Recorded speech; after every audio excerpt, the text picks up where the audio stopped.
ये पुर्तगालियों के भारत में शक्ति का गढ़ था, जिसकी इमारतें उनके लगभग 300 सालों के सुनहरे दौर को बयां करती है। यह है भारत का सबसे पुराना यूरोपीय उपनिवेश ओल्ड गोवा।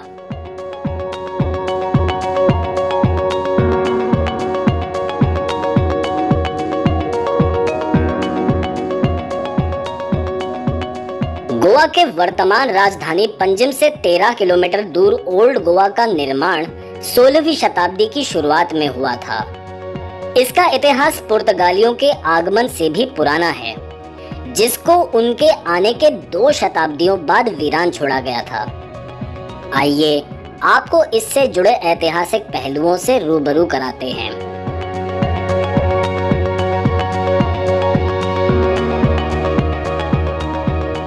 एला से जाना गया ओल्ड गोवा पहले 15वीं शताब्दी में बीजापुर के आदिल शाही सल्तनत के प्रमुख बंदरगाह होने के साथ साथ दूसरी राजधानी हुआ करती थी।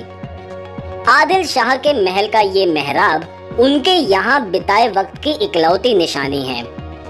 सन 1510 में जब पुर्तगालियों ने गोवा को कब्जा कर उसको अपने पूर्वी उपनिवेशों की राजधानी बनाई, तब ये महल सन 1695 तक पुर्तगाली गवर्नरों की रिहायशी महल रही, जिसके बाद ये उनके औपचारिक समारोह का स्थल रहा।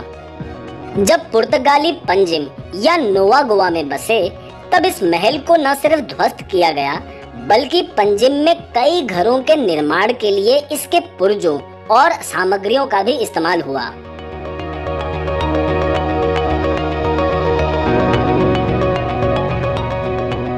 पुर्तगालियों की राजधानी होने के साथ साथ ओल्ड गोवा ईसाई धर्म का भी मुख्य केंद्र था। जिन प्रमुख गिरजाघरों ने इनका प्रतिनिधित्व किया, उनमें से एक है बेसिलिका ऑफ बॉम जीसस। सन 1605 में निर्मित इस चर्च में सेंट फ्रांसिस जेवियर का पार्थिव शरीर मौजूद है।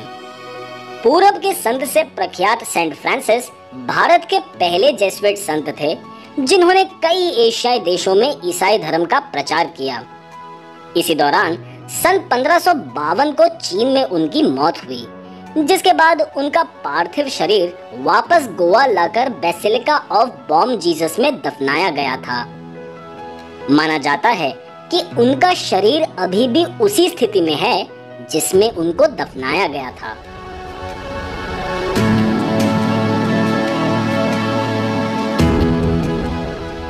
ये बात बहुत कम लोग जानते हैं कि ओल्ड गोवा में जॉर्जिया की एक महारानी के अवशेष मौजूद थे। ये थी केतेवन, जो सन 1614 में अपने बच्चों के साथ फारस के राजा शाह अब्बास के पास बंदी बनकर रही थी। 1 दशक तक बंदी रहकर केतेवन के बच्चों को यातनाएं देकर मारा गया था।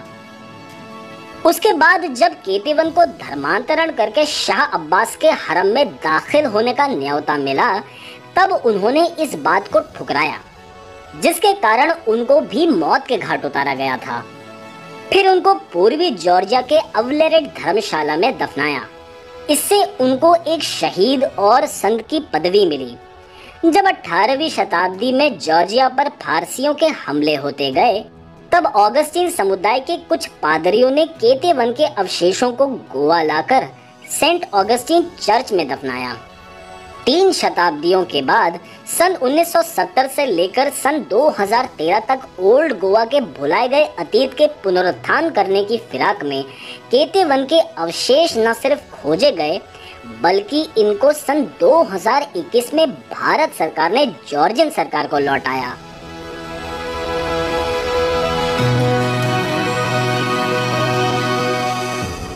सत्रहवीं शताब्दी से लेकर 18वीं शताब्दी के मध्य तक हो रही मलेरिया, हैजा और प्लेग जैसी बीमारियों ने ओल्ड गोवा की जनसंख्या में भारी गिरावट ला दी थी और फिर पुर्तगालियों ने उसके निकट पंजिम में अपनी राजधानी बसाई, जो तब एक उपनगर था। सन 1843 में पंजिम प्रशासनिक केंद्र बना और एला को वेल्हा गोवा के नाम से जाना जाने लगा, जिसका पुर्तगाली भाषा में मतलब है पुराना गोवा। सेंट ऑगस्टीन चर्च समेत यहाँ मौजूद कई इमारतों को फिर ध्वस्त किया गया था।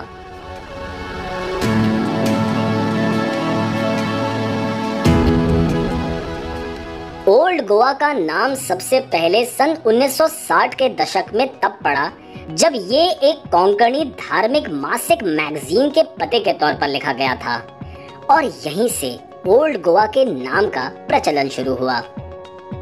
सन 1961 में पुर्तगालियों से स्वतंत्रता पाने के बाद ओल्ड गोवा की इमारतें भारतीय पुरातत्व विभाग के अधीन आईं, जिन्होंने इसकी खोई गरिमा वापस लाने में बहुत काम किया। वहीं सन 1986 में churches and convents of Goa के अंतर्गत ओल्ड गोवा की इमारतों को यूनेस्को की विश्व धरोहर सूची में जगह मिली। सन 2009 में पुर्तगाल के सांस्कृतिक मंत्रालय की एक मुहिम के तहत पुर्तगाली विरासत का प्रतिनिधित्व करने वाले 7 इमारतों का चयन किया गया था, जिसमें भारत से गुजरात के दीव किले के साथ साथ ओल्ड गोवा के बेसिलिका ऑफ बॉम जीसस को भी शामिल किया गया था।